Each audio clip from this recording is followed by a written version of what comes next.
The sun roared in anger, its voice a deep, booming sound that echoed across the heavens. "Who dares to bind me?" it demanded. "Who would challenge the might of the sun?" Maui stepped out from behind the boulder, his face set with determination. "It is I, Maui, who has captured you," he declared boldly. "You moved too quickly across the sky, leaving my people in darkness. I will not release you until you agree to slow your journey and give us longer days."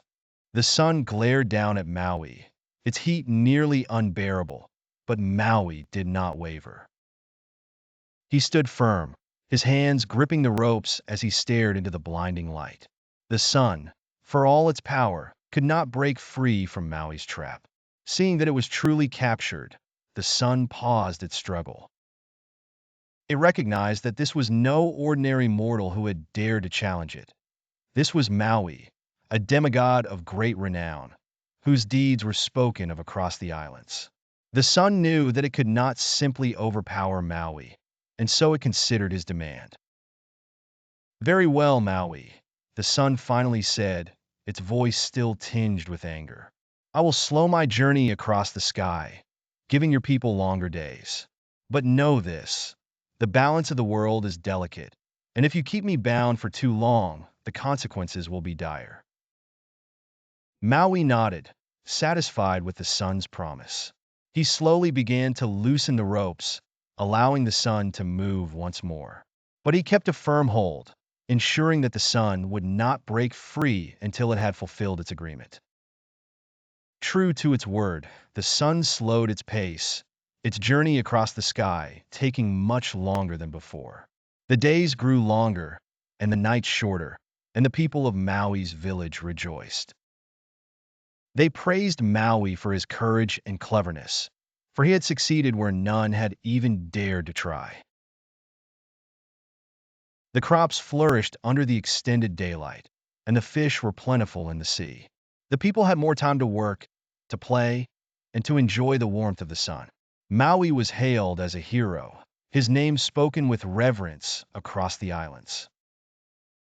But as time passed, the balance of the world began to shift. The longer days meant shorter nights, and soon, the darkness seemed to be retreating altogether.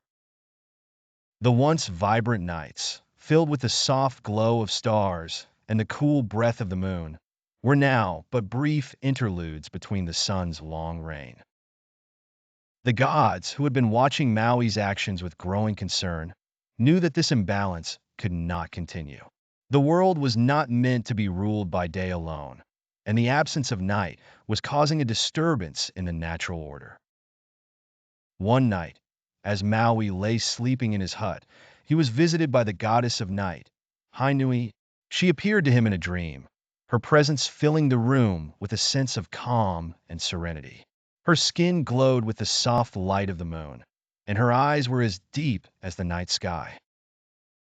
"Maui," she said, her voice gentle but firm, "you have done a great deed for your people, but the balance of the world has been disrupted.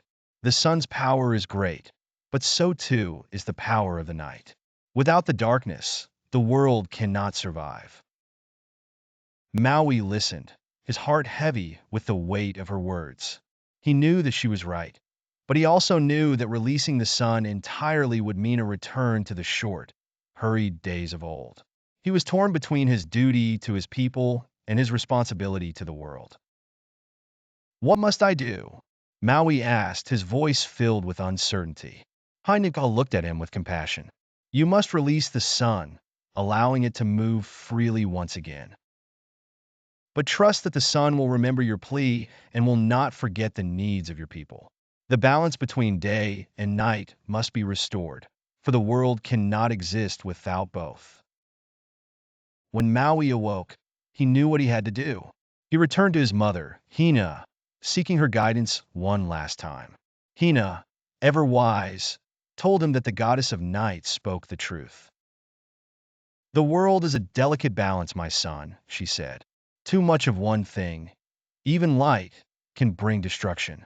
Trust in the wisdom of the gods, and they will find a way to provide for all."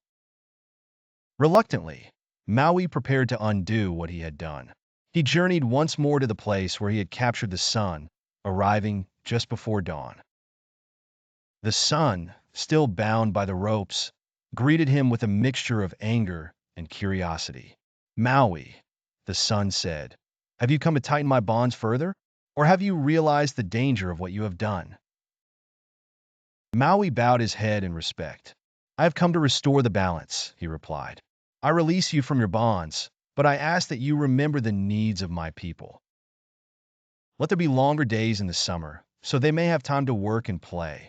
But let the nights also have their time, so the world may rest and heal.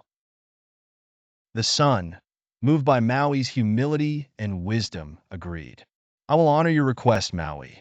In the summer, I will slow my journey, granting your people longer days. But in the winter, I will hasten my pace, allowing the night to reclaim its place. In this way, the balance will be maintained,